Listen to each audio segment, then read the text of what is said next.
તો સુરેન્દ્રનગર દુધરેજને જોડતા મુખ્ય પુલ પર ફરી એક વખત ગાબડું પડવાની ઘટના બની છે।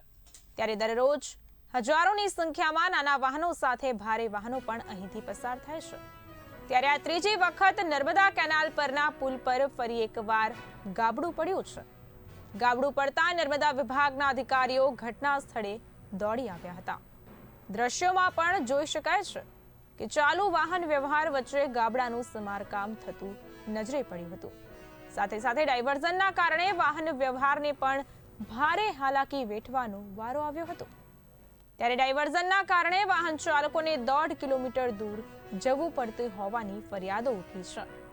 હાલ પોલીસે કેનાલ પર દોડી આવી એક બાજુનો રસ્તો બંધ કરાવી વ્યવસ્થા હાથ ધરી છે।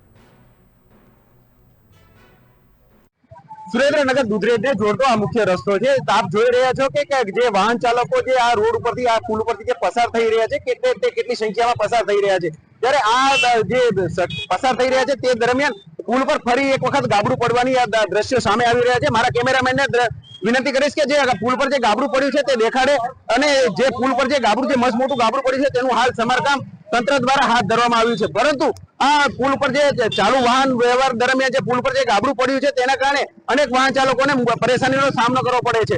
આપણે જણાવી દઈએ કે આ પુલ ઉપરથી દરરોજ હજારોની સંખ્યામાં વાહન ચાલકો નાના મોટા પસાર થતા હોય છે। ત્યારે હાલ તો તંત્ર દ્વારા આ પુલને એક બાજુનો કાર્યરત કરીને અન્ય તરફ બંધ કરી અને ડાયવર્ઝન આપવામાં આવ્યું છે। અને આપ જોઈ રહ્યા છો કે મારા કેમેરામેનને વિનંતી કરીશ કે જે આ જે ડાયવર્ઝન આપવામાં આવ્યું છે તે કેવી રીતનું ડાયવર્ઝન આપવામાં આવ્યું છે। ખાસ કરીને જે ડાયવર્ઝન આપવામાં આવ્યું છે આપ જોઈ શકો છો કે નર્મદા કેનાલ ફરતે આ જે ડાયવર્ઝન આપવામાં આવ્યું છે જે અંદાજે 1.5 કિલોમીટર જેટલો વાહન ચાલકોને ફોગટ ફેરો થાય છે।